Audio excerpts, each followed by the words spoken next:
Hi guys, welcome to SC gate PSU short lecture presented by अभी विद्या man education. ये सिलॉक्स का part 7 है। पार्ट 6 तक ऑलरेडी हम लोग कवर कर चुके हैं। आज इस पार्ट में हम लोग कुछ क्वेश्चन प्रैक्टिस करेंगे। तो मैं ये एज्यूम कर रहा हूँ कि पार्ट 6 तक आप देख चुके हैं, उसका नोट्स बना चुके हैं और अच्छे से रिवाइज कर चुके हैं। अगर आपने ऐसा नहीं किया है तो आपका क्वेश्चन समझने में ऐसा हो सकता है कि थोड़ा डाउट हो सकता है, लेकिन जो लोग ऐसा किए हैं उनको बिल्कुल ही डाउट नहीं होगा। तो अगर आप चाहते हैं पार्ट 1 से लेकर पार्ट 6 तक देखना, तो उसके लिए नीचे लिंक डिस्क्रिप्शन में दिया हुआ है। या फिर किसी भी टॉपिक का जो कि गेट इंजीनियरिंग और पीएसयूज के लिए इंपॉर्टेंट है, कुछ टॉपिक मैंने पूरा कंप्लीट कवर किया हुआ है, उसका भी लिंक नीचे डिस्क्रिप्शन में दिया हुआ है, आप उसको भी देख सकते हैं। आज के मॉड्यूल में सबसे पहले हम लोग कुछ क्वेश्चन मैं खुद ही फ्रेम किया हूँ, उसको प्रैक्टिस करेंगे। और एक कॉन्सेप्ट मैं आप लोगों को बताना भूल गया था, ओनली ए फ्यू वर्ड अगर स्टेटमेंट में दिया रहेगा तो उसको कैसे उसका वेन डायग्राम बनाएंगे और कैसे उस टाइप के क्वेश्चन को डील करेंगे। तो मैंने उस पर बेस्ड 2 क्वेश्चन लिया हुआ है। उस 2 क्वेश्चन के बेसिस पे क्या होगा कि आपका कॉन्सेप्ट ओनली फ्यू का क्लियर हो जाएगा, ठीक है। और 2 क्वेश्चन मैंने लिया हुआ गेट के प्रीवियस ईयर क्वेश्चन से, जो कि गेट में जितने भी सिलॉक्स के क्वेश्चन आए हैं सारे आसानी आए थे, लेकिन उनमें से जो टफ है 2 क्वेश्चन वो मैंने लिया हुआ है, क्योंकि बहुत लोग उसमें डाउट होता है। तो उसको हम लोग देखेंगे कैसे आसान से आसान तरीके से उसको सॉल्व करें। क्लियर है। और थर्ड बात ये है कि एक क्वेश्चन मैंने होमवर्क दिया था पार्ट 3 या 4 में, उस क्वेश्चन को भी हम लोग डिस्कस करने वाले हैं। ये क्वेश्चन नंबर 1 है, मैंने खुद ही फ्रेम किया हुआ है। तो क्वेश्चन 1 स्टार्ट करने से पहले क्विक रिवीजन कर लेते हैं हम लोग, ठीक है। तो देखो, जितने भी सिलॉक्स के क्वेश्चन उसमें क्या होता है कि एक स्टेटमेंट दिया रहेगा, कुछ स्टेटमेंट दिए रहते हैं, उसके बाद कुछ कंक्लूजन दिए रहते हैं।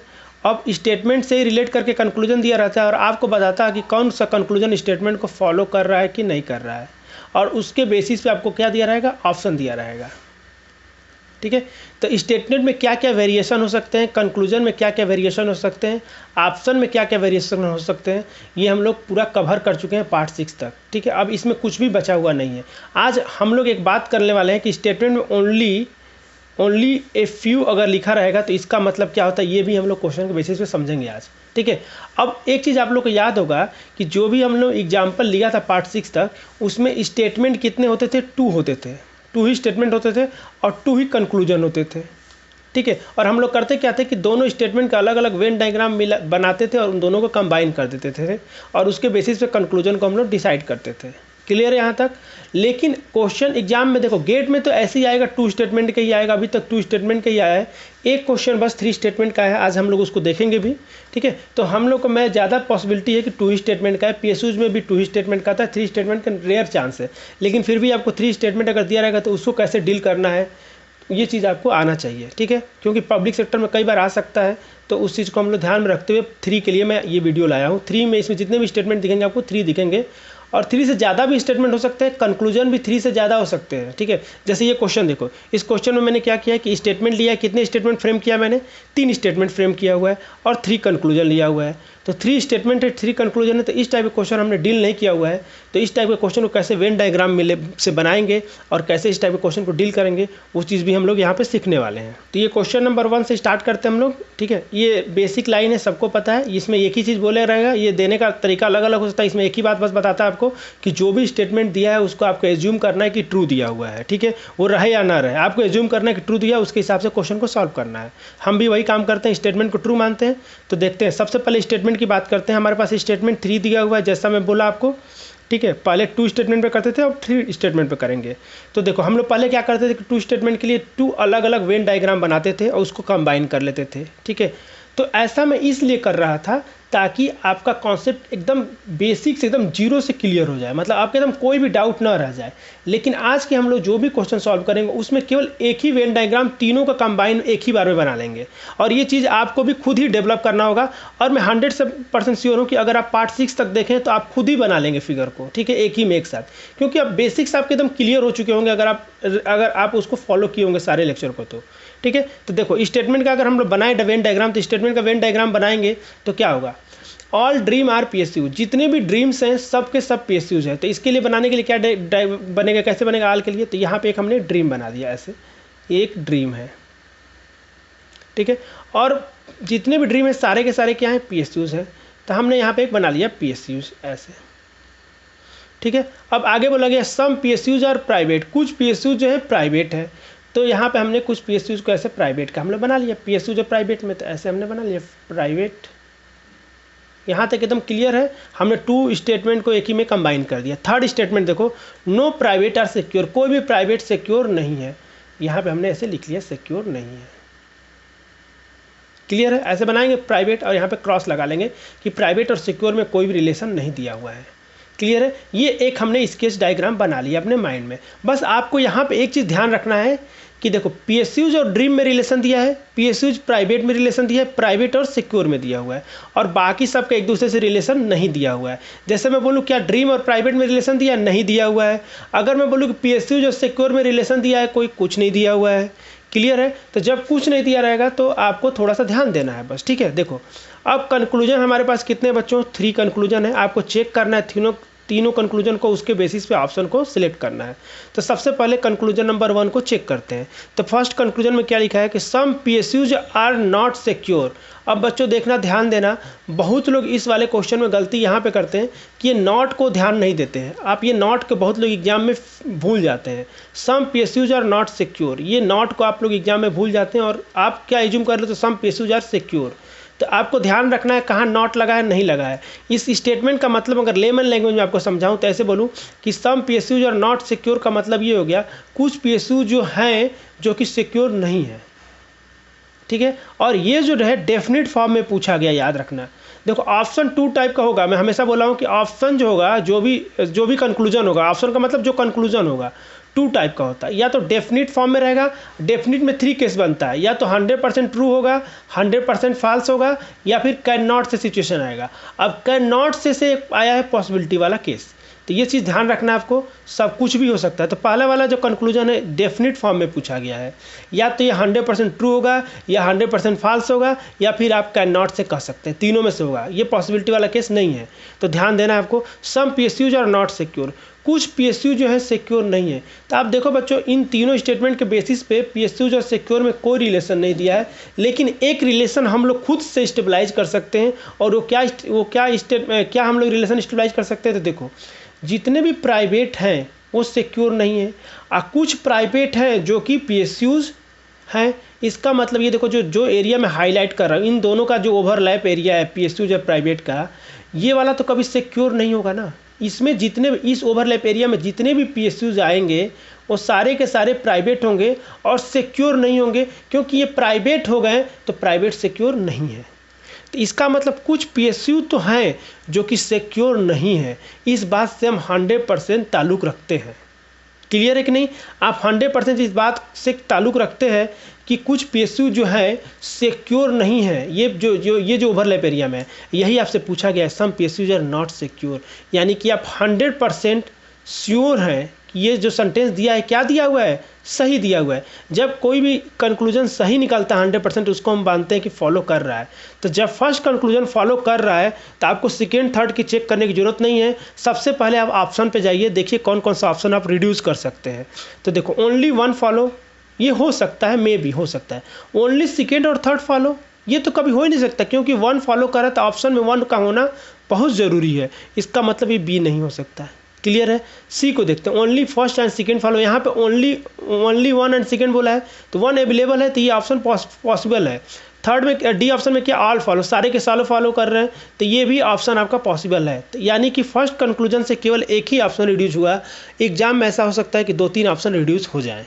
ठीक है, अब सेकेंड कंक्लूजन को देखते हैं। Some PSUs being secure is a possibility. अब देखना यार, यहाँ पे ध्यान देना बच्चों, ये जो पूछा गया है, ये जो है डेफिनेट फॉर्म में नहीं पूछा गया, पॉसिबिलिटी फॉर्म में पूछा गया। मतलब इसकी स्टेटमेंट का मतलब है, देखो पहले वाले का मतलब क्या था, फर्स्ट वाले कंक्लूजन का, कि कुछ पीएसयू जो है सिक्योर नहीं है। सेकेंड कंक्लूजन का मतलब ये हुआ, अगर लेमन लैंग्वेज में आपको समझाऊं, कि कुछ पीएसयू जो है सिक्योर नहीं है, ऐसा एक अनुमान लगाया जा रहा है, ऐसा पॉसिबिलिटी है। ठीक है, तो क्या इसका मतलब ये होगा कि सबसे पहले तो हमको बताना पड़ेगा कि सम पीएसयू सिक्योर हैं कि नहीं। इसमें अगर आप श्योर नहीं है तो पॉसिबिलिटी वाला केस आ जाएगा। लेकिन मान लो अगर आपसे एग्जाम में ऐसे पूछा जाए, मैं इसको अभी भूल जाओ सेकेंड कंक्लूजन को, मैं आपसे अगर ये पूछूं कि सम पीएसयूज आर सिक्योर, तो आप क्या बोलोगे? कुछ पीएसयू जो है सिक्योर है। तो एक बात बताओ, इस पीएसयूज और इस सिक्योर में कोई रिलेशन दिया है क्या? कोई रिलेशन नहीं दिया है। इसका मतलब सम पीएसयूज एंड सिक्योर का मतलब ये कैन नॉट से है सर, कैन नॉट से सिचुएशन है। कैन नॉट से का मतलब ये फॉलो नहीं कर रहा है। अब इसी को हम पॉसिबिलिटी के फॉर्म में पूछेंगे तो वो फॉलो कर सकता है। और कंक्लूजन नंबर 2 इसी का पॉसिबिलिटी फॉर्म पूछा गया है। इस लाइन का मतलब हो गया कि कुछ पीएसयू सिक्योर हैं, और इस लाइन का मतलब ये हो गया कुछ पीएसयू सिक्योर हो सकते हैं। तो हैं और हो सकते हैं में दोनों में फ़र्क होता है, याद रखना इस बात का।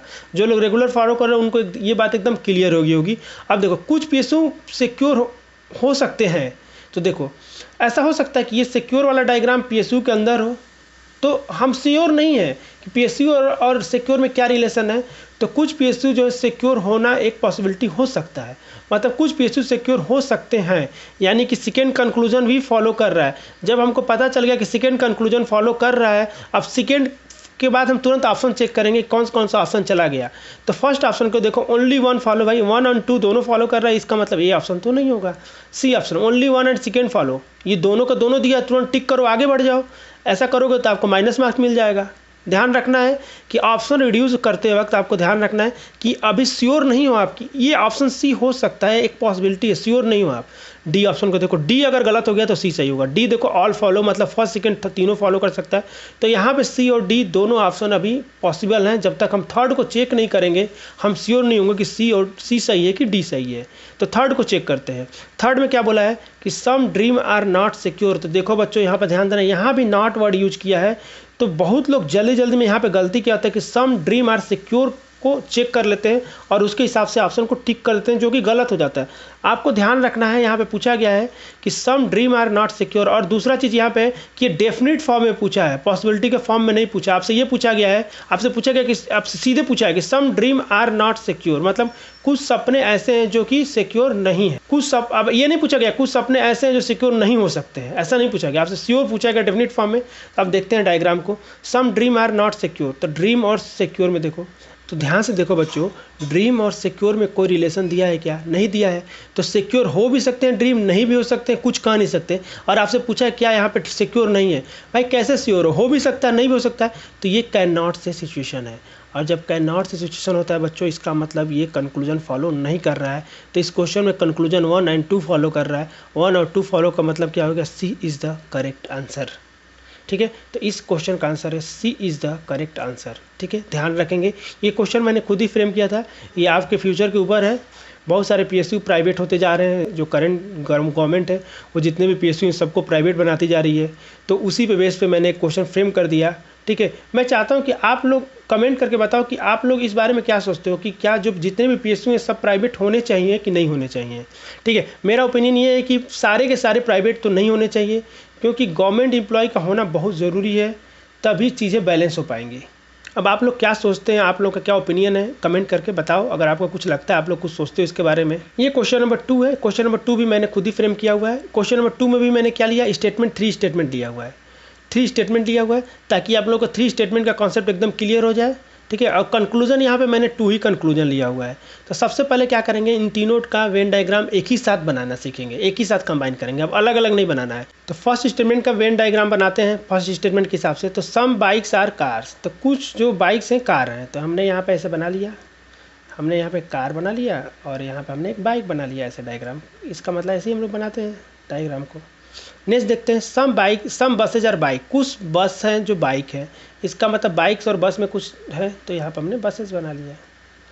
अब बोला है कि ऑल बसेज आर कार, जितने भी बसेज हैं सारे के सारे कार हैं। तो अब इस डायग्राम में इस चीज़ को रिप्रेजेंट करना थोड़ा सा टफ हो सकता है, नहीं बना पाएंगे आप। सारे के सारे बसेज को क्या बनाना है, कार्स बनाना है। तो इसको एक अलग से डायग्राम अलग से बनाना पड़ेगा। तो सबसे पहले थर्ड स्टेटमेंट के हिसाब से स्टार्ट करते हैं, ऑल बसेज आर। तो यहाँ पर हमने बसेज बना लिया ऐसे। ठीक है, ऑल बसेस के बाद क्या बना लिया हमने, सब बसेस क्या है, कार है, कार हमने बना लिया। अब ध्यान दो, कार और बाइक में कुछ कॉमन है और बाइक और बस में कॉमन है। तो एक काम करते हैं, कैसे डायग्राम बाइक का बना लेते हैं। अब देखो ये क्या, ये डायग्राम तीनों को रिप्रेजेंट कर रहे हैं। देखो सम बाइक्स आर कार, तो कुछ बाइक्स और कार में रिलेशन है। ठीक है, ऐसे है। सम बसेज आर कार, तो बस और बाइक में बसेज आर बाइक, तो बस और बाइक में थोड़ा रिलेशन है, ये वाला area. All buses are car, सारे के सारे बस कार हैं। तो ये हमने एक रफ डायग्राम बना लिया। अब इसके बेसिस पे सारे कंक्लूजन को देखेंगे, कौन सा कंक्लूजन सही है कौन सा गलत है। क्लियर है, तो ये डायग्राम दिमाग में रखना है। अब यहाँ पे ध्यान देना बच्चों कि कार और बाइक में रिलेशन दिया है, बस और बाइक में रिलेशन दिया है, और बस और कार में दिया हुआ है। यहाँ पे सब में कुछ ना कुछ रिलेशन दिया हुआ है, ठीक है। आगे देखते हैं, कंक्लूजन को देखते हैं। Conclusion number 1, some car are definitely not a bike. कुछ कार्स हैं जो कि डेफिनेटली नॉट ए बाइक, मतलब यहाँ पर ध्यान देना, यहाँ पे लिख दिया है कि some cars are definitely not a bike. इस स्टेटमेंट का मतलब समझो कि आपको डेफिनेट फॉर्म में पूछा गया है और आपसे ये पूछा गया कुछ कार ऐसे हैं जो कि बाइक नहीं है, कुछ कार ऐसे हैं जो कि बाइक नहीं है। इस बात को ध्यान रखना, यहाँ डेफिनेट फॉर्म में पूछा गया है और नॉट यूज किया गया है। तो कुछ कार ऐसे हैं जो कि डेफिनेटली बाइक नहीं है।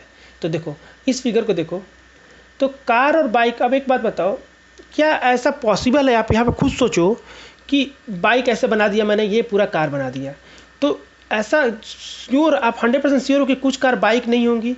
आप ऐसे 100% श्योर नहीं हो सकते ना। क्यों नहीं श्योर हो सकते? आप खुद सोचो कि फर्स्ट वाले के डायग्राम को अगर गलत प्रूव करना है तो देखो क्या ऐसे भी तो बना सकते थे ना। देखो आप सब ध्यान से, ये आप ऐसे यहाँ पे भी तो बना सकते थे। कार है ये, और ये हो गया बस। ध्यान से सीखना है इस चीज़ को, ये बस हो गया, और मैं अगर ये बस हो गया, ठीक है, ऐसे बस मैंने बना दिया। अब मैं आपसे बोलूँ बच्चों कि बाइक, तो ये ऐसा भी तो हो सकता था कि ये पूरा का पूरा, ये कार और बाइक दोनों बराबर हो, ये कार और बाइक दोनों को हमने बराबर कर दिया। तो इस फिगर के हिसाब से भी तो तीनों स्टेटमेंट सही है कि नहीं है? देखो सम बाइक आर कार, तो कुछ बाइक जो है कार है, तो इस बाइक का कोई भी बाइक का थोड़ा सा हिस्सा लेते हैं तो कार में आ रहा है, तो मतलब ये स्टेटमेंट पहला सही है। सम बसेज आर बाइक, कुछ बस हैं जो बाइक है, तो कुछ बस का लेते हैं और बाइक में आ रहा है कि नहीं आ रहा है, सही है। ऑल बसेज आर कार, तो देखो सारे के सारे बस जो है कार है, तो ये भी तो फिगर सही है इस फिगर के हिसाब से, ठीक है। क्या ये some car are definitely not bike लग रहा है आपको? नहीं। तो ये भी पॉसिबल, ये भी पॉसिबल है। तो ये कैन नॉट से सिचुएशन है, याद रखना, ये कैन नॉट से सिचुएशन है बच्चों। जब कैन नॉट से सिचुएशन है तो ये फॉलो नहीं करेगा। तो कंक्लूजन नंबर 1 फॉलो नहीं कर रहा है। इसका मतलब हो गया कि हम लोग क्या करेंगे, पहले ऑप्शन को चेक करेंगे। तो फर्स्ट गलत है, तो फर्स्ट के हिसाब से ओनली 1 फॉलो ये होगा नहीं, ओनली 1 फॉलो होगा नहीं। बोथ कंक्लूजन 1 एंड 2 फॉलो होगा नहीं। तो फर्स्ट के हिसाब से 2 ऑप्शन रिड्यूस हो गया, ओनली कंक्लूजन सेकेंड फॉलो, या फिर नाइदर कंक्लूजन नॉर 1 और नॉर 2 फॉलो। तो इस सेकेंड कंक्लूजन को चेक करेंगे, उसके हिसाब से बी और सी में श्योर होंगे हम लोग। तो सेकेंड वाले को चेक करते हैं। तो all bike being used is a possibility. अब देखो ध्यान से, all bikes being buses is a possibility. अब देखो यहाँ पे डेफिनेट फॉर्म में नहीं पूछा गया है, पॉसिबिलिटी का फॉर्म में पूछा गया। और इसका अगर लेमन लैंग्वेज में समझाऊँ तो ये बोला गया कि जितनी बाइक है, क्या ऐसा हो सकता है कि सारी की सारी बसें हो जाएं? सारी की सारी बाइकें बस हो सकती हैं, इसका मतलब ये हो गया। अब देखो सारी की सारी बाइक कभी बस हो सकती है क्या? सारी की सारी बाइक कभी बस हो सकती है क्या? तो देखो इसके हिसाब से अगर देखा जाए, तो अगर मान लो हम डायग्राम ऐसे बना दिया जाए, थोड़ा सा डायग्राम को चेंज करें, तो all bikes being buses is a possibility. तो अगर इस डायग्राम को चेंज किया जाए, तो जितने भी बाइक हैं ऐसे सारे के सारे बस हो सकती हैं, ऐसा पॉसिबिलिटी हो सकता है। देखो कैसे, अगर आप डायग्राम बनाना चाहो तो डायग्राम बना के ऐसे सोच सकते हो आप, ठीक है। अगर मैं आपसे बोलूँ कि ऐसे बना लो आप, ठीक है, ये बाइक हो गया, ये बस, देखो ध्यान समझना, ये बस हो गया, और ये बस को और बाइक को दोनों को इक्वल कर दो, और उसके बाद आप एक कर लो यहाँ पे कार। अब देखो इस हिसाब से पहले स्टेटमेंट को देखो, सम बाइक्स आर कार, तो कुछ बाइक्स हैं कार हैं, तो कोई भी बाइक को थोड़ा सा हिस्सा ले लो तो कार होगा, ये सही है। सम बसेज आर बाइक, तो कुछ बाइक्स जो है, कोई भी बाइक का हिस्सा लोगे तो बस में आएगा, तो some buses are bikes. All buses are car, सब के सब बसेज आर कार हैं। तो ये पॉसिबिलिटी के हिसाब से ये पॉसिबिलिटी है, ऐसा श्योर नहीं है हम लोग, पॉसिबिलिटी है। तो all bikes being buses is a possibility, तो यस ये पॉसिबिलिटी है, यानी कि सेकेंड कंक्लूजन फॉलो कर रहा है। अगर यहीं पे अगर आपसे पूछा गया होता कि ऑल बाइक आर बसेज, तो आप बोलते कि कैन नॉट से, हम बोल नहीं सकते हैं, तो वो गलत हो जाता है। लेकिन यहाँ पे पॉसिबिलिटी के फॉर्म में पूछ दिया गया है, मतलब ये हो सकता है, मतलब कंक्लूजन नंबर 2 फॉलो कर रहा है। तो ये B is the correct answer. तो इसका आंसर जो हो जाएगा B is the correct answer. याद रखेंगे इस चीज़ को, ये बहुत ही अच्छा क्वेश्चन है। इस टाइप के क्वेश्चन एग्जाम में आने के बहुत ज़्यादा चांस है, ठीक है। क्लियर है सबको? बी ही इसका आंसर होगा, 100% श्योर। क्लियर है सबको? अब मान लो इसी में अगर यहाँ पे स्टेटमेंट तुम यहाँ पे लिखा होता है ऐसे कि ऑल बाइक आर बस, अगर इसी को श्योर के फॉर्म में पूछा होता है, डेफिनेट के फॉर्म में पूछा होता कि ऑल बाइक्स आर बसेज, तो हम बोलते कि सर कैन नॉट से है, ये हम बोल नहीं सकते, यानी ये कंक्लूजन फॉलो नहीं करता अगर यहीं पे ये दिया होता। लेकिन ये कैन नॉट से सिचुएशन है, इसी का अगर पॉसिबिलिटी का फॉर्म में दिया है तो वो ट्रू हो जा रहा है, ठीक है। तो इसका B is the correct answer. ठीक है, क्वेश्चन नंबर ये सेकेंड था। अब थर्ड क्वेश्चन देखते हैं। अब देखो थर्ड क्वेश्चन में मैं क्या कर रहा हूँ कि ओनली फ्यू का कॉन्सेप्ट आपको समझाता हूँ। ओनली फ्यू का मतलब क्या होता है, तो ये क्वेश्चन नंबर थर्ड है। अब यहाँ पे भी 3 स्टेटमेंट है, स्टेटमेंट 3 है आपके पास और कंक्लूजन 2 है, और ओनली फ्यू का मतलब एक बार समझ लीजिए। तो देखिए only a few A is B का मतलब समझिए पहले कि कुछ ए और बी है। तो देखो यहाँ पे क्या है कि इसका भी डायग्राम हम लोग बनाएंगे सम ए इज बी की तरह, सम ए इज बी की तरह डायग्राम बनाएंगे। और बस यहाँ पे ध्यान रखना है कि इस एरिया में थोड़ा डार्क कर लेंगे, हमको पता रहे। अब इस वाले केस में एक चीज़ यहाँ पे कंफर्म, बस आपको ये चीज़ रखना ध्यान कि केवल ए और बी का कुछ ही हिस्सा, कुछ ही ए बी में है, सारा का सारा ए बी नहीं हो सकता है। लेकिन यहीं पे सम ए इज बी दिया होता और यही डायग्राम बनाते तो सारा का सारा ए बी पॉसिबल था। लेकिन ओनली फ्यू का मतलब ये हो गया बच्चों कि सारा का सारा ए नहीं हो सकता, कुछ ही ए का बी है। सारा का सारा ए बी नहीं हो सकता, कुछ ही ए का बी है। मतलब अगर आप यहाँ पे अगर कोई ऐसे डायग्राम बना दे, ये अगर कोई बना दे, ऐसे कोई डायग्राम बना दे, तो ये डायग्राम इसको फॉलो नहीं करता, ये गलत है। लेकिन यहीं पे some A is B, some A is B दिया होता तो ये पहला भी सही था और ये दूसरा भी सही था, ये दोनों के दोनों सही थे। लेकिन फ्यू में क्या होता है कि केवल थोड़ा सा ही कुछ ए का हिस्सा बी में है, सारा का सारा नहीं हो सकता है। तो समझ में आ गया आप लोगों को, ये दोनों में डिफरेंस आपको आई थिंक क्लियर हो गया होगा कि सम ए इज बी का मतलब होता है ये वाला भी डायग्राम सही है, ये भी डायग्राम सही है। लेकिन only few A is B का मतलब होगा केवल ये वाला डायग्राम सही है, ये वाला डायग्राम सही नहीं है। क्लियर है यहाँ तक, ठीक है। तो ये ओनली फ्यू का कॉन्सेप्ट है। अब इसी को एक काम करता हूँ मैं, आपको क्वेश्चन में सॉल्व करके देखते हैं और वहाँ पे अप्लाई करेंगे तो और कॉन्सेप्ट आपका क्लियर हो जाएगा। तो सबसे पहले स्टेटमेंट का, तीनों स्टेटमेंट का वेन डायग्राम बनाएंगे और अलग अलग नहीं बनाएंगे, कंबाइन करने की कोशिश नहीं करेंगे, एक ही में सब बना लेंगे, ठीक है। और वही करने वाले हम लोग हैं। तो स्टेटमेंट नंबर 1 देखते हैं, only a few star are cup. तो कुछ ही स्टार हैं जो कि कप हैं, तो हमने एक स्टार ऐसे बना लिया, ध्यान देंगे, और यहाँ पे हमने कप बना लिया और बीच में ऐसे थोड़ा सा लाइन ऐसे जिगजैग बना देंगे, जिससे ये पता चलेगा कि इसमें फ्यू वाला कॉन्सेप्ट को यूज किया गया है डायग्राम के हिसाब से। तो only few star are cup. अब बोला है कि नो कप इज बैग, कोई भी कप जो है बैग नहीं है। तो कोई भी कप बैग नहीं है तो हम लोग क्या बनाएंगे, ऐसे बैग को बना लिए। बैग और कप में बोला है कि कोई भी बैग और कप में ये रिलेशन दिया है कि दोनों में कुछ भी कॉमन नहीं है, नो बैग आर कैप, ठीक है। सिमिलरली आगे नेक्स्ट बोला गया third statement, no stars are bags, कोई भी स्टार बैग नहीं है, मतलब स्टार और बैग में भी कोई रिलेशन नहीं दिया हुआ। कोई रिलेशन नहीं देने का मतलब आप क्या समझ रहे हो कि कोई भी स्टार और बैग नहीं हो सकते हैं और ना ही कोई बैग स्टार हो सकता है। ये हमने वेन डायग्राम बना लिया। अब इसके बेसिस पे कंक्लूजन को देखेंगे। कंक्लूजन नंबर 1 देखेंगे, at least some bags are stars. At least देखो यहाँ पे एटलीस्ट वर्ड यूज किया गया है, ध्यान रखना।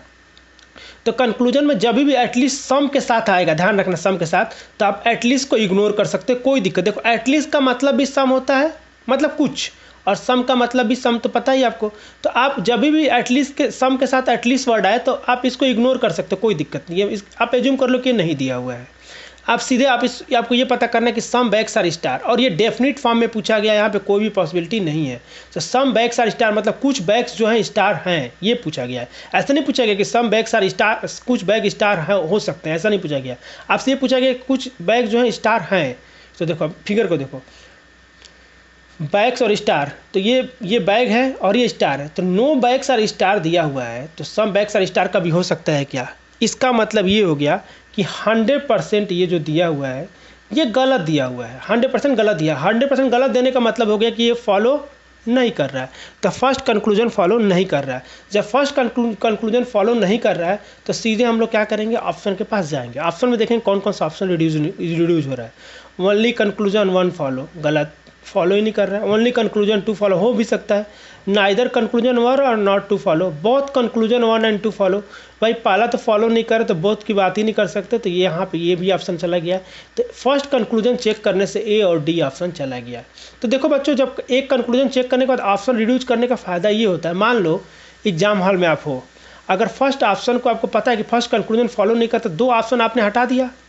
अब मान लो कि सेकेंड कंक्लूजन के बारे में आपको कोई आइडिया नहीं लग पा रहा, आप सोच नहीं पा रहे हो कि होगा नहीं होगा, तो आप मान लो कि तुक्का मारते हो, दोनों में से कोई भी आप टिक करके आते हो, तो आपकी प्रोबेबिलिटी होती है 50% करेक्ट होने की, ठीक है। तो अगर ऐसे क्वेश्चन अगर एग्जाम में, गेट के एग्जाम में 3-4 क्वेश्चन अगर ऐसे आप कर ले रहे हो तो उनको डेफिनेटली टिक करके आना चाहिए। उसमें क्या होता है कि अगर चारों में से अगर 50% प्रोबेबिलिटी सही होने का, अगर एक मान लो आपने 4 क्वेश्चन में टिक किया, 4 क्वेश्चन आपने टिक किया मान लो, तो 4 में से मान लो कि एक सही हो गया, एक ये वाला सही हो गया और बाकी 3 गलत हो गए, तो जब 3 का जो माइनस मार्किंग होगा, एक का जो प्लस नंबर मिलेगा, इन दोनों को बैलेंस कर देगा। तो नहीं आप आगे जाओगे, नहीं नीचे जाओगे, मतलब पीछे आओगे। ऐसा हो सकता है कि 2 सही हो जाए तो आपका मार्क्स बढ़ने का चांसेस बढ़ते चले जाएंगे, ठीक है, क्योंकि आप श्योर कि इन्हीं दोनों में से ऑप्शन होने वाला है। क्लियर है। तो ऑप्शन रिड्यूस करने का कॉन्सेप्ट आप हमेशा अप्लाई करो। अगर आप टेक्निकल सब्जेक्ट भी पढ़ते हो ना, तो टेक्निकल सब्जेक्ट में भी बहुत सारे ऐसे सब्जेक्ट होते हैं, बहुत सारे ऐसे क्वेश्चन आते हैं जिसमें ऑप्शन रिड्यूस किया जा सकता है। और मैंने खुद ही तो ये कॉन्सेप्ट आप खुद से डेवलप करो। जब भी आप कोई भी सब्जेक्ट पढ़ते हो तो उसके ऑप्शन को एनालिसिस करना बहुत ज़रूरी है। जब ऑप्शन का एनालिसिस करोगे ना तो आपका कॉन्फिडेंस लेवल बहुत ज़्यादा बढ़ेगा, इस चीज़ का मैं गारंटी दे रहा हूँ। आप 1 महीना ऐसे करके देखो, 1 मंथ ऐसे करो कि जब भी क्वेश्चन बनाते हो उसका ऑप्शन देखो, क्या ये ऑप्शन कोई रिड्यूस कर सकते हैं क्या। ये जिस दिन ये थिंकिंग आपके अंदर डेवलप हो गई, आप कंपटीशन को बीट कर जाओगे। अब क्वेश्चन पे आते हैं, कंक्लूजन नंबर 2 देखते हैं। All bags can never be star. सारे के सारे बैग्स कभी, कैन लगाए यहाँ पे ध्यान रखेंगे, यहाँ पे डेफिनेट फॉर्म में नहीं पूछा। All bags can never be star, कोई भी बैग्स कभी भी स्टार नहीं हो सकता है। अब ध्यान देना, नेवर यहाँ पे निगेटिव वर्ड यूज किया गया, ध्यान रखना। अब देखो बैग्स और स्टार में क्या दिखा, बैग्स और स्टार में कोई भी बैग स्टार नहीं हो सकता। अब देखो जैसे ही आप पढ़ते हो नेवर, बहुत लोग ध्यान देते, all bags can be star, तो आपको लगता है कि गलत दिया हुआ, तुरंत गलत टिक करते हो और सी ऑप्शन टिक करके आगे बढ़ जाते हो। लेकिन ये स्टेटमेंट सही दिया हुआ है ना कि कोई भी बैग कभी भी स्टार कोई नहीं हो सकता, तो डेफिनेटली कोई नहीं बैग कोई स्टार नहीं हो सकता है, ठीक है। तो ये जो कंक्लूजन है 100% जो है आज सही दिया हुआ है। और 100% आप जब श्योर होते हो, इसका मतलब ये फॉलो कर रहा है, तो ओनली 2nd कंक्लूजन फॉलो कर रहा है, मतलब कि बी ऑप्शन आपका सही दिया हुआ है। तो इस टाइप के आपको आई थिंक एक चीज़ तो क्लियर हो गई, ओनली फ्यू को कैसे हैंडल करना है, ठीक है। एक और क्वेश्चन लेता हूँ मैं ओनली फ्यू पे बेस्ड, तो और आपका कॉन्सेप्ट क्लियर होगा। ये क्वेश्चन नंबर 4 है। क्वेश्चन नंबर 4 में भी हमने क्वेश्चन स्टेटमेंट 2 ही स्टेटमेंट लिया है, लेकिन यहाँ पे ओनली ये फ्यू वर्ड यूज़ किया है, ताकि एकदम आपका कॉन्सेप्ट ओनली फ्यू पे अगर बेस्ड क्वेश्चन आए तो आप एग्जाम में इजली सॉल्व कर पाओ। तो सेम वही स्टेटमेंट दिया रहेगा आपको, तो 2 स्टेटमेंट आपको यहाँ पे दिया हुआ है और 2 कंक्लूजन दिया हुआ है। तो स्टेटमेंट 1 का वेन डायग्राम बनाते हैं। तो ऐसे बनाएंगे, मैंगो हमने बना लिया और यहाँ पे बना लेंगे हम लोग बनाना। अब ध्यान रखेंगे बच्चों कि मैंगो और बनाना में यहाँ पे एक जिगजैग बनाएंगे, क्योंकि कुछ ही मैंगो बनाना है। यहाँ पे लिख दिया, क्लियर किया, सारे के सारे मैंगो बनाना नहीं हो सकते, यहाँ पे कुछ ही मैंगो बनाना है, इसका मतलब ये हुआ, ठीक है। आगे बोला ओनली फ्यू एप्पल्स आर बनाना, कुछ ही एप्पल्स हैं जो बनाना है। तो बनाना और एप्पल में एक रिलेशन दिया है, तो ऐसे हम लोग बना लेंगे एप्पल का। और यहाँ भी दिया है कि कुछ ही बनाना एप्पल से जो बनाना है, तो यहाँ पे एक जिगजैग बना लेंगे। क्लियर, एक डायग्राम हमने रफ डायग्राम बना लिया, ठीक है। अब क्या करेंगे, कंक्लूजन पे देखते हैं। नो एप्पल इज मैंगो, तो ये जो है डेफिनेट फॉर्म में पूछा गया है कि कोई भी एप्पल मैंगो नहीं है। तो देखो आप मैंगो और एप्पल में मैंगो और एप्पल में कोई रिलेशन दिया है क्या, कुछ भी मैंगो एप्पल में नहीं दिया। इसका मतलब ऐसा हो सकता है कि ये एप्पल वाला एरिया मैंगो में लाई कर रहा हो, तो हम लोग हो भी सकता है मैंगो एप्पल और नहीं भी हो सकता है। आप याद करो ऐसा क्वेश्चन हम लोग कर चुके हैं सम वाले कॉन्सेप्ट में, some A is B, some B is C, some C is A, ऐसे करके बनाए थे ना। तो वही वाला सेम कॉन्सेप्ट यहाँ पे भी यूज होगा। तो क्या होगा कि कुछ मैंगो एप्पल हो सकते हैं और नहीं भी हो सकते, हम श्योर नहीं है। तो फर्स्ट वाले कंक्लूजन को हमको बोलना पड़ेगा कि कैन नॉट से, तो कैन नॉट से हो भी सकता है नहीं भी हो सकता है। इसका मतलब ये क्या दिया हुआ है, इसको फॉलो नहीं कर रहा है, क्योंकि कैन नॉट से सिचुएशन है। अगर यहीं पे बोला होता no apple is mango is, no apple are mango is a possibility, तो अगर पॉसिबिलिटी फॉर्म में पूछा होता तो हम लोग बोल सकते थे कि यस हो सकता है, ठीक है। सम एप्पल्स इज मैंगो, ये भी पॉसिबल है, मतलब सम मैंगो कैन बी एप्पल, तो ये भी पॉसिबल है। सम एप्पल्स कैन बी मैंगो, ये भी पॉसिबल है। लेकिन डेफिनेट फॉर्म में पूछा है तो कैन नॉट से कहेंगे, ठीक है। अब सेकेंड स्टेटमेंट को देखते हैं, सेकेंड कंक्लूजन को देखते हैं। At least some apples are mango, at least some का मतलब मैं बोला कि जब भी सम के साथ एटलीस्ट लगा हुआ है तो आप एटलीस्ट को इग्नोर कर सकते हो, कोई दिक्कत नहीं है, क्योंकि एटलीस्ट का मतलब भी सम है और सम का मतलब भी सम। बस सम को मतलब कि मतलब बताया गया कि सम ही, इसका मतलब आप ऐसे समझो, आप ज़्यादा फील मत करो इस चीज़ को, आप ऐसे सोचो एटलीस्ट और सम एक साथ है तो उसका मतलब सम ही होता है, बस याद रखो। तो सम एप्पल्स आर मैंगो, तो कुछ एप्पल्स मैंगो हैं, ये भी डेफिनेट फॉर्म में पूछा गया है, सम एप्पल्स आर मैंगो। तो ध्यान दो बच्चों, यहाँ पे सम मैंगोस आर एप्पल्स, तो मैंगो और एप्पल में कोई रिलेशन दिया ही नहीं है, तो यहाँ पे भी हम लोग कैन नॉट से कहेंगे, कैन नॉट से हो भी सकता है और नहीं भी हो सकता, लेकिन यहाँ पे कैन लगा होता, सम एप्पल कैन बी मैंगो, तो बोलते कि होगा। अब देखो ऑप्शन को देखते हैं इसके हिसाब से, तो नो पहला गलत है, सेकेंड नो ये भी कैन नॉट से है तो ये भी फॉलो नहीं कर रहा। तो ये देखो यहाँ पे कंक्लूजन 1 फॉलो नहीं, ओनली 1 नहीं होगा, ये भी 2 नहीं होगा। अब नाइदर 1 नॉट 2, तुरंत डी ऑप्शन टिक करते हैं बच्चे और आंसर टिक करके आ जाते हैं एग्जाम में, तो यहीं पे गलती हो जाता है। जब भी आइदर और दिया हो ऑप्शन में बच्चों, बी केयरफुल। मैं हमेशा बोल रहा हूँ कि जब भी ऑप्शन में आइदर और दिया हो, बी केयरफुल। अब आइदर और के लिए देखो कॉन्सेप्ट क्या होता है कि पहला जो आइदर और के लिए 2 कंक्लूजन होना चाहिए चेक करने के लिए, तो यहाँ पे 2 कंक्लूजन है, चलो 2 कंक्लूजन दिया हुआ है। दूसरा ये होता है कि एक पॉजिटिव होना चाहिए और एक निगेटिव होना चाहिए। पॉजिटिव का मतलब क्या होता है, ऑल सम, और निगेटिव का मतलब नो और सम नॉट। क्लियर है आपको, ये चीज़ आपको क्लियर है? तो देखो फर्स्ट वाले कंक्लूजन में नो दिया हुआ है मतलब निगेटिव यूज किया है, सेकेंड वाले में सम लिखा है मतलब पॉजिटिव यूज किया है। यहाँ पे निगेटिव स्टेटमेंट दिया है और ये पॉजिटिव दिया है, तो ये सेकेंड कंडीशन को भी फॉलो कर गया। थर्ड स्टेटमेंट क्या होता है आइदर और के चेक करने के लिए? थर्ड ये होता है कि दोनों में कैन नॉट से वाला सिचुएशन होना चाहिए, तो ये दोनों में कैन नॉट से सिचुएशन है, ये भी फॉलो कर जा रहा है। अब हमारा फोर्थ जो हमारा फोर्थ जो है पॉइंट है वो चेक करना है कि मुद्दे समान है कि नहीं, मतलब कि दोनों कंक्लूजन में सेम एलिमेंट यूज किया है कि नहीं, सेम एलिमेंट है कि नहीं। अगर सेम एलिमेंट मिल गया तो हम बोलेंगे कि आइदर 1 और 2 फॉलो करेगा। तो देखो यहाँ पे एप्पल और मैंगो की बात किया है, यहाँ भी एप्पल और मैंगो की बात किया, मतलब ये फोर्थ कंक्लूजन को, मतलब फोर्थ जो हमारा कंडीशन है उसको भी सेटिस्फाई कर रहा है। इसका मतलब इसका सी करेक्ट आंसर है, न कि डी। तो बी केयरफुल बच्चों, अगर आइदर आर आता है तो ये 4 कंडीशन मैं आपको बता चुका हूँ, ये आपको चेक करना है। तो इसका आंसर सी होगा, सी इज़ द करेक्ट आंसर। तो आई थिंक आइदर वाले कॉन्सेप्ट में अब किसी को भी डाउट नहीं होगा। आप एक बार कमेंट करके बताओ मुझे, अगर आपका आइदर और का कॉन्सेप्ट एकदम क्लियर हो गया, आपको कोई डाउट नहीं है, तो मुझे कमेंट करके बताओ। लेकिन इसको बनाने में बहुत टाइम लगता है, आपको लगता, मैं बता रहा हूँ कैसे। देखो एक प्रॉक्स एक वीडियो को टाइमिंग बता रहा हूँ आपको। सबसे पहले क्या होता है कि एक पीपीटी बनाना पड़ता है, पीपीटी बनाने में टाइम लगता है, 1 आवर नियरली लग जाएगा एक पीपीटी तैयार करने में। क्वेश्चन आपको सब, उससे पहले तो आपको क्वेश्चन लाने पड़ेंगे, कौन सा क्वेश्चन डिस्कस करना है, फिर पीपीटी बनाना पड़ता है, फिर रिकॉर्ड करना पड़ता है। मान लो वीडियो ये हाफ आवर का है तो कम से कम रिकॉर्डिंग में 45 मिनट का लगता है, ठीक है। उसके बाद उसको 1 घंटे लगेंगे उसको एडिट करने में, फिर यूट्यूब में अपलोड करने में टाइम लगता है, बहुत सारा प्रोसेस होता है। तो हाफ आवर वीडियो के पीछे की कहानी जो होती है ना, 4-5 आवर लगते हैं, ठीक है। तो आप लोगों से बस मैं ये चाहता हूँ, आप लोगों से मैं बस एक ही चीज़ चाहता हूँ कि आप लाइक और कमेंट करो। कल एक बच्चा बोला कि सर आप हमेशा लाइक और कमेंट की क्यों बात करते हो? तो देखो लाइक कमेंट से क्या होता है बच्चों, मैं एक टीचर हूँ, आप स्टूडेंट हो, तो क्या होता है कि हम दोनों के बीच में जो गैप है ना, हम लोग आमने सामने नहीं पढ़ रहे हैं, मैं आपको एक रिकॉर्डिंग वीडियो दे रहा हूँ, आप देख रहे हो, तो जब आप कमेंट करते हो तो वो कनेक्टिविटी बनी रहती है एक स्टूडेंट और एक टीचर की, ठीक है। मुझे बहुत सारे लोग रेगुलर कमेंट करते हैं, जो रेगुलर देखते हैं, तो वो उन लोगों का मुझे नाम भी याद हो गया कि बहुत लोग रेगुलर फॉलोअर हैं जो कि रेगुलर देखते हैं, ठीक है। तो आपके कमेंट और लाइक से ये हमको पता चलता है कि मैं आपसे कनेक्ट हो पा रहा हूँ, ठीक है। ये चीज़ आपको फील होता है, मुझे ये फील होता है, मैं दूसरे के बारे में नहीं पता, लेकिन मुझे ऐसा फील होता है कि जब आप वीडियो लाइक और कमेंट करते हो तो मैं आप लोगों से कनेक्ट हो पाता हूँ और कोशिश करता हूँ कि और अच्छा से अच्छा मैं मटेरियल आप लोगों को ला के दूँ और अच्छा से अच्छा कॉन्सेप्ट आप लोगों को सिखाऊँ और आसान भाषा में सिखा पाऊँ, ठीक है। तो ये सब चीज़ें आसान बनाने में बहुत टाइम लगता है। तो मैं कभी ये नहीं बोलता कि आप किसी से वीडियो शेयर करो, ठीक है। कई बार वीडियो मत शेयर करो, लेकिन अगर आपको फील होता है कि वीडियो अच्छा है तो लाइक करो, कमेंट करो, 2 चीज़ें आपके हाथ में वो कर सकते हो। अगर आपको लगता है कि नहीं, किसी को अगर कोई नीडी है, जैसा आपके साथ कोई लगता है कोई बच्चा है जो कि गेट प्रिपरेशन कर रहा है इंजीनियरिंग सर्विस का, तो उसको आप रिकमेंड भी कर सकते हो। अगर आपको ये कंटेंट अच्छा लगता है तो ही रिकमेंड करो, अगर आपको लगता है ये कंटेंट अच्छे नहीं है, कोई मतलब नहीं, तो आप इसको रिकमेंड मत करो। ये क्वेश्चन नंबर 5 है और ये गेट 2017 में है 1 मार्क्स का इलेक्ट्रॉनिक में, और ये होमवर्क, यही क्वेश्चन मैंने होमवर्क दिया था। और मुझे खुशी है कि बहुत लोगों ने, अभी 3-4 दिन पहले वो वीडियो अपलोड किया था मैं, अभी तक 25+ लोगों ने कमेंट करके आंसर बताया था और मैक्सिमम लोग क्वेश्चन का आंसर सही बताए थे, और इस बात से मुझे खुशी मिला। और देखो ये जो आपका कमेंट है ना, मुझे आपसे कनेक्ट कर पा रहा है, ठीक है।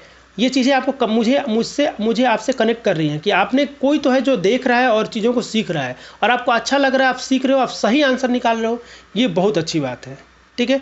तो जब भी मैं कोई क्वेश्चन होमवर्क देता हूं तो उसको कमेंट करके बताया करो कि आपका आंसर क्या आ रहा है, सही आए गलत आए। उससे क्या होता है कि मेरी और आपकी कनेक्टिविटी बनी रहती है, ठीक है। तो ध्यान रखेंगे। और एक बात और बता दूं, ये गेट का इकलौता क्वेश्चन है जिसमें 3 स्टेटमेंट दिया हुआ है, ध्यान से देखो यहाँ पे। 1 स्टेटमेंट, 2 स्टेटमेंट और 3 स्टेटमेंट दिया हुआ है और यहाँ पे 4 ऑप्शन दिया हुआ है। अब देखो एग्जाम में जो क्वेश्चन आया था, देखो पहला गलती लोग यहाँ पे क्या किए थे कि फर्स्ट को चेक किए, अगर फर्स्ट गलत आ गया तो ऑप्शन ए मतलब इन फर्स्ट मान लो सही आ गया तो 1 करेक्ट कर देते, लेकिन नहीं। देखो ध्यान से, यहाँ पे क्वेश्चन का फॉर्मेट सेम है लेकिन लिखने का तरीका अलग दिया है एग्जाम में, तो आपको चारों के चारों कंक्लूजन को चेक करना है, उसके बेसिस पर आपको ऑप्शन को टिक करना है। तो ये गलती मत करना, बहुत लोग एग्जाम में भावुक हो जाते हैं एकदम, मतलब जैसे पहला चेक किया इस कंक्लूजन को और चेक करने के बाद उनको सही आ गया तो फर्स्ट टिक करके आगे बढ़ जाएंगे। नहीं, ऐसा ये चारों कंक्लूजन को चेक करना है और आपको बताना है, उसके हिसाब से ऑप्शन को चूज करना है, ठीक है। तो देखो 3 स्टेटमेंट है, ये इकलौता क्वेश्चन जो अभी तक गेट में आया हुआ है। ऐसे क्वेश्चन 3 स्टेटमेंट वाले आ सकते हैं। तो डायरेक्ट इसका हम लोग डायग्राम बनाते हैं, वेन डायग्राम। तो फर्स्ट स्टेटमेंट के हिसाब से अपना सम टेबल्स आर सेल्फ्स। अब देखो कुछ लोग तो मैं ऑफलाइन क्लास में मैं इसको पढ़ाता हूँ तो बहुत लोग तो इसमें कन्फ्यूजन होता है। देखो यहाँ पे सेल्फ लिखा हुआ है और यहाँ पे ऑप्शन में सेल्फ दिया हुआ है, तो बहुत लोग तो इसी में डाउट होता है उनको कि ये दोनों अलग अलग चीज़ें हैं। यार जो सेल्फ अलमारी होता है उसका ये सिंगुलर फॉर्म होता है, ध्यान रखना, और ये जो होता है प्लूरल फॉर्म होता है। तो क्वेश्चन में देखते हैं पहले वाले हिसाब से क्या लिखा है, सम टेबल्स आर सेल्फ्स। तो कुछ टेबल्स जो है सेल्फ्स हैं, तो हमने एक बना लिया ऐसे डायग्राम। तो देखो यहाँ पे हमने एक टेबल, टी फॉर टेबल्स और एस फॉर सेल्फ्स हमने बना लिया। अब बोला है कि सम सेल्फ्स आर चेयर, कुछ सेल्फ जो है चेयर है, तो हमने यहाँ पे एक चेयर बना लिया ऐसे, ध्यान रखना सब लोग ध्यान से। अब बोला कि ऑल चेयर आर बेंच, जितनी भी चेयर है सबके सब बेंच है, तो हमने एक यहाँ पे रफ डायग्राम बना लिया ऐसे, बेंच के अंदर ऐसे कर लिया, एक ही में हमने सारा डायग्राम बना लिया। अब ध्यान देना बच्चों यहाँ पे कि टी और एस में रिलेशन दिया, टेबल और सेल्फ्स में रिलेशन दिया हुआ है, सेल्फ्स और चेयर में रिलेशन दिया हुआ है, और चेयर और बेंच में दिया हुआ। बेंच और सेल्फ्स के बारे में कुछ नहीं बोला है, बेंच और टेबल के बारे में कुछ नहीं बोला है। याद रखना, बेंच और सेल्फ्स का कोई रिलेशन नहीं है, बेंच और टेबल का कोई रिलेशन, ये अपने दिमाग में आपको रखना है। अब कंक्लूजन नंबर 1 पे चलते हैं, एटलीस्ट 1 बेंच इज टेबल। अब देखो यहाँ पे जो है सर्टेन, मतलब यहाँ पे एक्यूरेट फॉर्म में पूछा है, एक्यूरेट मतलब कि मतलब एकदम डेफिनेट फॉर्म में पूछा है। एटलीस्ट 1 बेंच इज टेबल, कम से कम, एटलीस्ट का मतलब क्या हो गया, कम से कम एक बेंच जो टेबल होगा। तो इस फिगर के हिसाब देखो, ये जो बेंच वाला जो है, बेंच और टेबल में कोई रिलेशन नहीं, तो ये बेंच यहाँ भी हो सकता है, ये बड़ा होकर ऐसे भी बन सकता है। तो बेंच और टेबल में हो भी सकते हैं, नहीं भी हो सकते, हम लोग श्योर नहीं है। तो पहला जो कंक्लूजन दिया हुआ है वो कैन नॉट दे दिया। कितने लोग ये समझ पा रहे हैं कि कैन नॉट से दिया हुआ है, तो कैन नॉट से वाला सिचुएशन दिया है, हो भी सकता है नहीं भी हो सकता, हम लोग श्योर नहीं है। तो जब ये कैन नॉट से सिचुएशन है बच्चों, तो ये पहला वाला फॉलो नहीं कर रहा है। तो जैसे ही पहला वाला फॉलो नहीं कर रहा, ऑप्शन को देखो, ठीक है। और आपसे पूछा कि कौन सा फॉलो कर रहा है, तो फर्स्ट ऑप्शन तो कभी हो नहीं सकता है, जहाँ जहाँ 1 होगा वो खत्म। तो एक ऑप्शन चला गया यहाँ से कि ए अब नहीं हो सकता है, ठीक है। अब बी ऑप्शन को देखते हैं, बी ऑप्शन को बी कंक्लूजन को देखते हैं। तो एटलीस्ट 1 सेल्फ इज बेंच, कम से कम एक सेल्फ जो है बेंच है। अब ध्यान से देखो बच्चों, यहाँ पे कम से कम एक सेल्फ बेंच हो सकता है क्या, तो देखो बच्चों यहाँ पे सेल्फ और चेयर में रिलेशन दिया और इनके बीच में कुछ कॉमन दिया हुआ है, ये वाला हीरा जो मैं डार्क कर रहा हूँ, ये वाला एरिया सेल्फ और चेयर में, और सारे के सारे चेयर बेंच हैं। इसका मतलब ये हो गया कि जो एरिया इन दोनों के बीच में लाई कर रहा है, जो ओवरलैप है जो सेल्फ और चेयर के बीच में, वो एरिया तो हमेशा बेंच के साथ और सेल्फ के साथ हमेशा कॉमन रहेगा। इसका मतलब इसमें जितने भी सेल्फ आ रहे होंगे सारे के सारे बेंच होंगे, तो कम से कम एक तो आएंगे ही। तो इसका मतलब एक आएगा और एक से ज़्यादा आ सकता है। इसका मतलब जो सेकेंड है ये 100% हम लोग श्योर है, मतलब 100% ट्रू है। जब 100% ट्रू होता है मतलब ये स्टेटमेंट क्या कंक्लूजन क्या कर रहा है, फॉलो कर रहा है। तो सेकंड कंक्लूजन फॉलो कर रहा है। अब ऑप्शन को देखते हैं, जिस ऑप्शन में सेकंड दिया रहेगा वो सही होगा, यानी कि डी ऑप्शन नहीं हो सकता है। बी और सी में हमको डाउट है क्योंकि दोनों में सेकंड दिया हुआ है। अब इसके लिए आपको क्या करना है कि केवल थर्ड और फोर्थ को चेक करना है। अब थर्ड और फोर्थ चेक करने की जरूरत नहीं क्योंकि बी और सी ऑप्शन में केवल सेकेंड और थर्ड है, तो थर्ड को डायरेक्ट चेक कर लेते हैं। अगर थर्ड गलत आ गया मतलब फॉलो नहीं कर रहा है तो ऑप्शन बी हो जाएगा, अगर थर्ड फॉलो करेगा तो ऑप्शन सी हो जाएगा। क्लियर है, चलो थर्ड को चेक करते हैं। एटलीस्ट 1 चेयर इज टेबल, कम से कम एक टेबल है जो चेयर हो जाए। तो देखो टेबल और चेयर में कोई रिलेशन नहीं दिया बच्चों, तो ये वाला डायग्राम को ऐसा बढ़ा सकते हैं हम आगे की तरफ। तो ये टेबल और चेयर हो भी सकता है और नहीं भी हो सकता है, तो ये भी कैन नॉट से सिचुएशन है। और जब कैन नॉट से सिचुएशन है बच्चों तो यहाँ पे भी क्या ये गलत है क्योंकि ये डेफिनेट फॉर्म में पूछा है, लेकिन यही पॉसिबिलिटी फॉर्म में पूछा होता तो सही होता, ये भी पॉसिबिलिटी फॉर्म में पूछा होता तो सही होता। यानी कि थर्ड कंक्लूजन भी गलत हो गया, थर्ड कंक्लूजन का मतलब सी ऑप्शन गलत हो गया। अब बचा कौन सा, बी। तो B is the correct answer. बहुत लोगों ने मुझे कमेंट करके बी ऑप्शन बताया था और मुझे अच्छा लगा कि आप लोगों को कॉन्सेप्ट क्लियर हो रहा है। ठीक है। अभी जब आप ये सॉल्व किए थे आंसर, उस समय तक मैं आपको उतना डिटेल नहीं बताया था, लेकिन अच्छी बात है आपका थिंकिंग बहुत अच्छा है, तो आप एग्जाम में अच्छा स्कोर करेंगे, ठीक है। तो B is the correct answer, ठीक है। लेकिन हम लोग एग्जाम हॉल में नहीं है, तो फोर्थ को भी चेक करके देखते हैं कि ये कौन सा सिचुएशन 100% फॉल्स है। इतना तो श्योर है कि 100% फॉल्स होगा या फिर कैन नॉट सिचुएशन होगा, ये ट्रू तो हो नहीं सकता क्योंकि फॉलो नहीं कर रहा है।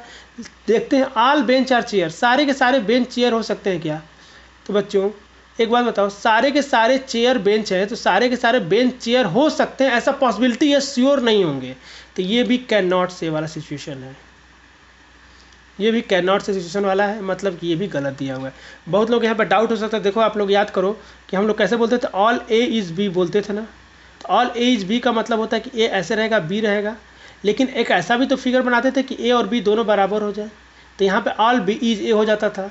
तो यहाँ पे ऑल चेयर आर क्या दिया हुआ है, बेंच, तो ऑल बेंच आर चेयर एक हो सकता है, श्योर नहीं है, एक पॉसिबिलिटी है, लेकिन इसी को अगर पॉसिबिलिटी फॉर्म में पूछा होता तो ये करेक्ट हो जाता है, लेकिन ये 100% डेफिनेट फॉर्म में पूछा है, तो ये कैन नॉट से सिचुएशन है, तो फोर्थ ऑप्शन गलत है। क्लियर है?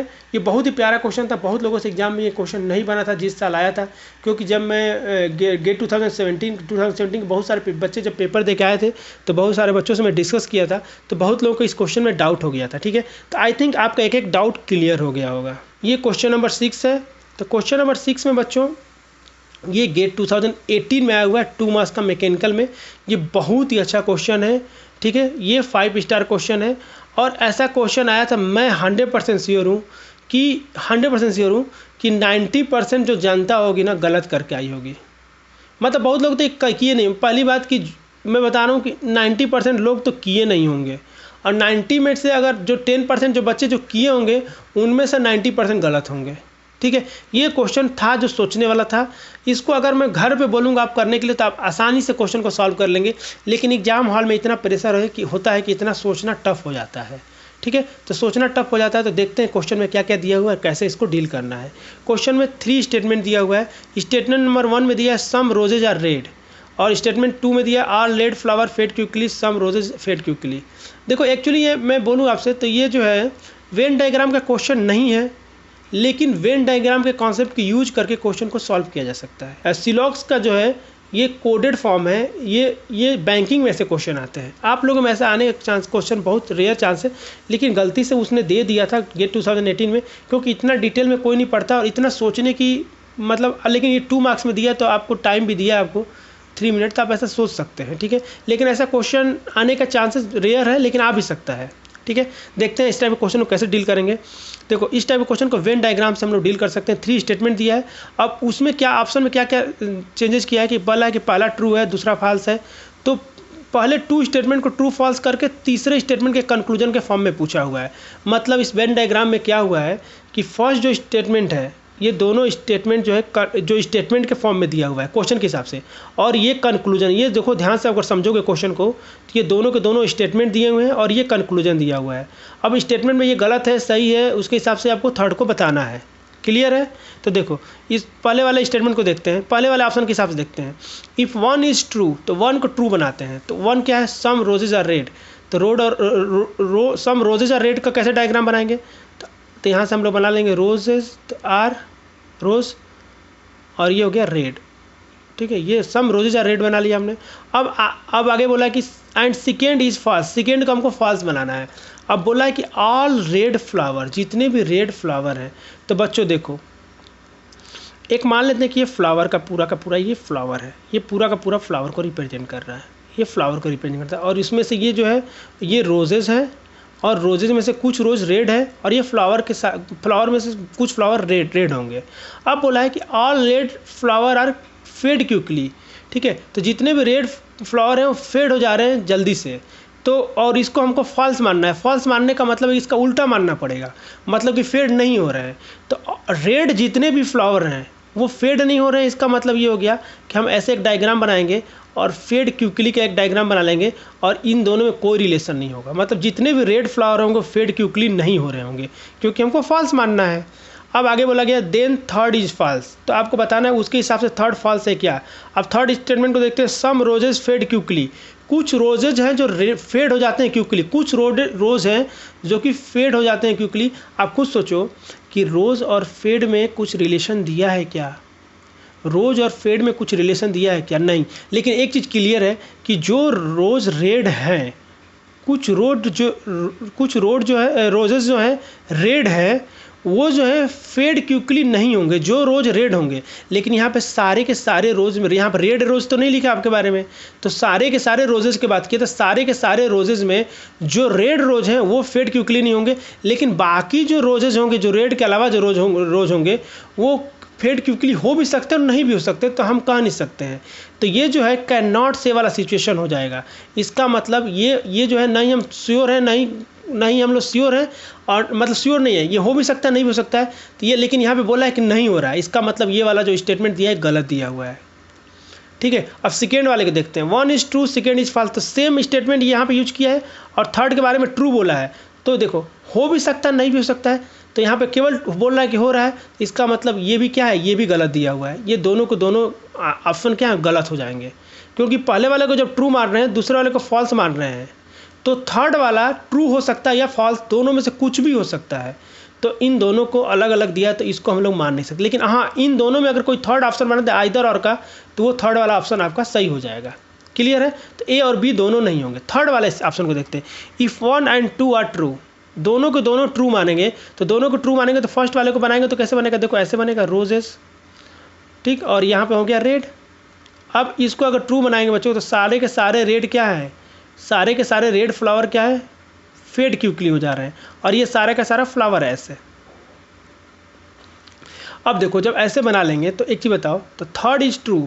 थर्ड इज ट्रू का मतलब क्या, सम रोज फेड क्विकली हो जाएंगे। देखो बच्चों, जब रेड सारे के सारे रेड फेड क्विक में के अंदर आ रहे हैं, तो कुछ रेड तो रोज है ना, तो यानी रोज और रेड के बीच में जो भी ओवरलैपिंग एरिया होगा हमेशा फेड क्विक के अंदर आएगा ना। इसका मतलब कि कुछ जो रोज होंगे जो इसके अंदर आ रहे होंगे, वो तो श्योर होंगे कि वो फेड क्विकली होंगे। इसका मतलब थर्ड स्टेटमेंट क्या है, सही होगा। जब इन दोनों ट्रू होंगे तो थर्ड वाला ट्रू होगा, यानी कि सी इज़ द करेक्ट आंसर। तो जो सी हो जाएगा आपका करेक्ट आंसर हो जाएगा ये। ठीक है, ये वेन डायग्राम पर डायरेक्ट क्वेश्चन नहीं था, वेन डायग्राम का ये कोडेड फॉर्म बोलते हैं इसको। ऐसे क्वेश्चन जिसमें आपका स्टेटमेंट दिया होगा, कंक्लूजन भी दिया होगा, और उसके स्टेटमेंट और कंक्लूजन दोनों को मिला के ऑप्शन बनाएगा।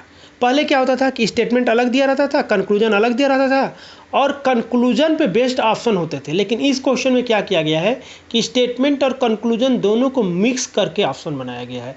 तो ऐसा क्वेश्चन को बोलते हैं कोडेड सिलॉक्स बोलते हैं। ऐसा आने का बहुत रेयर चांस है, लेकिन अगर आएगा तो आपको ऐसे ही ड्रॉ करना है और ऐसे ही आंसर निकालना है। तो इसका सी आंसर क्या है, करेक्ट आंसर है। ये जो पार्ट था ये लास्ट पार्ट था। अब इसके बाद आप लोगों को प्रैक्टिस सेट और 2, 3, 4 आते रहेंगे। अब मैं आप लोगों का यहाँ पे फीडबैक जानना चाहता हूँ।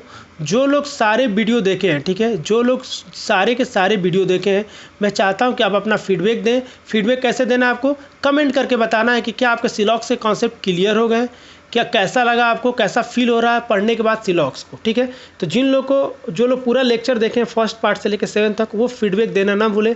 आप कमेंट करके बताएं कि आपको कैसा लगा है। ठीक है, अभी तक आप हमसे सोशल मीडिया में नहीं जुड़े हैं तो फेसबुक पेज को फॉलो कर लीजिए।